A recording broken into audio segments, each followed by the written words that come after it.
எத்தனையோ மகான்கள், ரிஷிகள், முனிவர்கள் தெய்வத்தை பார்த்திருக்கிறார்கள். ரொம்ப கடுமையான தவம், யோகம் எல்லாம் செய்து அவர்கள் சுவாமியை தரிசித்திருக்கிறார்கள். ஆனால் சாதாரணமான நம்மால் அப்படி கஷ்டமான தவம் எல்லாம் செய்ய முடியாதென்பதால் ரொம்ப சுலபமாக காஷ்ட மௌனம் இருக்கலாம். இது கடவுளை வணங்குவதற்கு ஒரு முக்கியமான முறை. சாதாரணமாகவே மௌனம் என்றால் பேசாமல் இருப்பது என்று எல்லோரும் நினைக்கிறார்கள்.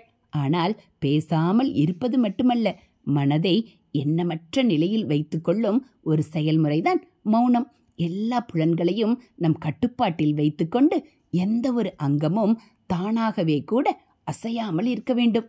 மனஸ், வாக்கு, காயம் இப்படி எல்லாம் மௌனமாக இருக்கும்போது நம் ஒவ்வொருவரின் இதயத்தில் இருக்கும் தெய்வீகமான பொறி இயங்க ஆரம்பிக்கும்.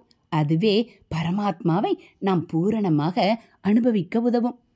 ஹரஹர சங்கர ஜெய ஜெயசங்கர, ஹரஹர சங்கர ஜெய ஜெயசங்கர. இது மகா பெரியவா அருள்வாக்கு.